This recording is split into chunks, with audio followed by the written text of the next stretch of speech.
मथुरा में रह तो रहे थे, लेकिन वो देख रहे थे कि मेरे विरह में, मेरे वियोग में गोपियों का रो रो करके बुरा हाल है।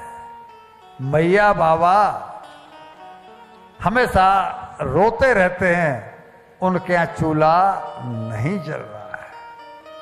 और भगवान का ये सिद्धांत है कि यथा माम प्रबद्धन्ते तांस थैव भयाम।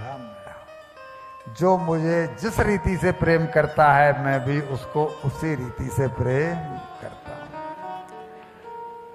उनका चित्त वहां प्रसन्न नहीं था कि मेरे वियोग में गोपियों और ग्वालों का, गायों का, बछड़ों का बुरा हाल है। क्यों?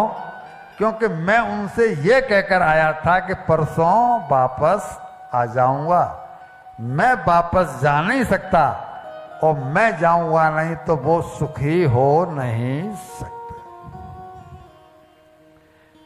अब एक दिन संजोग ऐसा बना कि इस उदासी का परिणाम ये हुआ कि भगवान कृष्ण जब भोजन करने बैठे थे, मां देवकी उनके सामने थाली परसती, तो जिस रुचि से बालक को भोजन करते हुए मां देखना चाहती है, मां तो मुंह के चलाने से मालूम कर लेती है कि मेरे लाला को कौन सी सब्जी पसंद आई चार में से, या उसने आज रुचि से भोजन किया या नहीं किया। अनुभव ये है कि नहीं आपका? मालूम पड़ जाता है ना, बालक के चेहरे से ही मालूम पड़ जाता है तृप्ति हुई या नहीं हुई। तो मैया जानती, देवकी देखती थी कि लाला की तृप्ति नहीं होती है। भोजन तो करता है, लेकिन जिस रुचि से भोजन करना चाहिए वो मुझे नहीं लगता भोजन करता है। और ये जान करके उन्होंने कि शायद इसको माखन की बात ज्यादा होती थी, माखन ज्यादा पसंद होगा, मैया ने आज माखन निकाला और माखन की बाटी भगवान कृष्ण की थाली में रखी। भोजन की थाली सामने आई और जैसे ही इनकी थाली में उन्होंने माखन देखा, और माखन देखते ही मैया की याद आ गई। मैया की याद आते ही आंखों से झरझर झरझर आंसू बहने लगे। कौर को मुंह तक ले जाएं, लेकिन कौर मुंह में नहीं जा। अब देवकी मैया देख रही है किसको हुआ क्या, भोजन करने बैठा है लेकिन भोजन क्यों नहीं कर पा रहा है। और जब आंसू नहीं रुके तो थाली को खिसका करके और ऊपर महल पर चढ़ गए। पंचमहल है, 5वीं मंजिल पर पहुंच करके ठाकुर जी और वृंदावन की ओर देख रहे हैं। वृंदावन की ओर देख करके और ठाकुर जी की आंखों से झरझर झरझर झरझर झरझर आंसू गिर रहे हैं। क्यों? कि वहां पर वो भी आंसू गिरा रहे हैं। वहां जब वो आंसू गिरा रहे हैं, ठाकुर जी यहां पर आंसू गिरा रहे हैं, और संयोग से तभी उद्धव जी वहां पर आ गए। उद्धव जी इनके मित्र हैं, चचेरे भाई भी हैं, और ये बृहस्पति जी के शिष्य हैं, इतने ज्ञानी।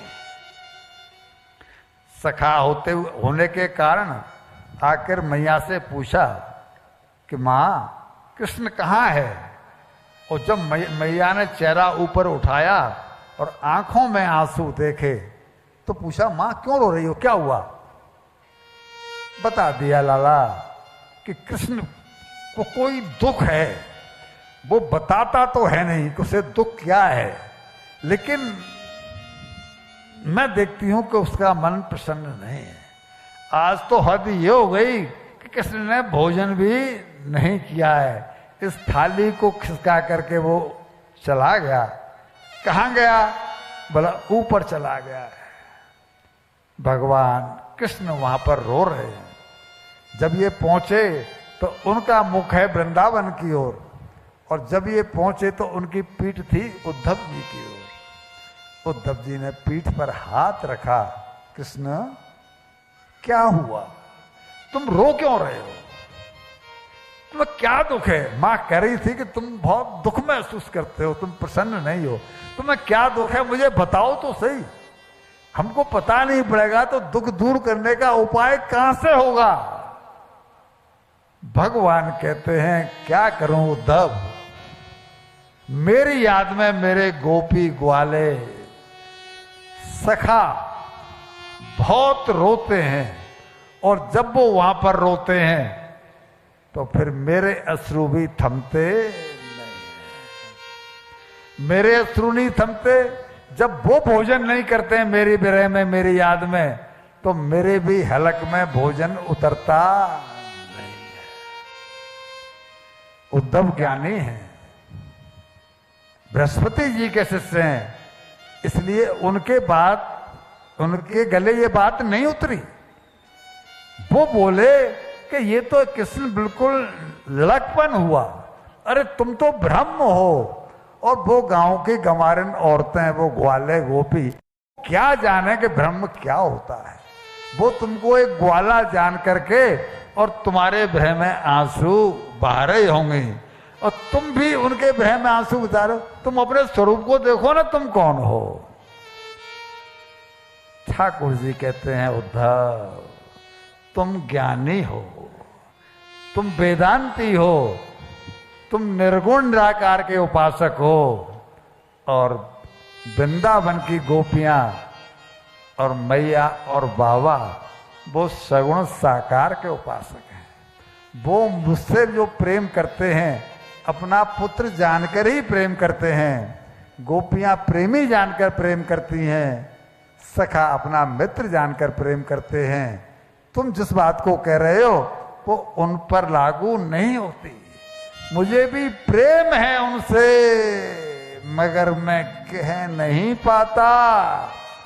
सताती याद उनकी है मगर मैं जा नहीं पाता। जब वे मुझे याद करते हैं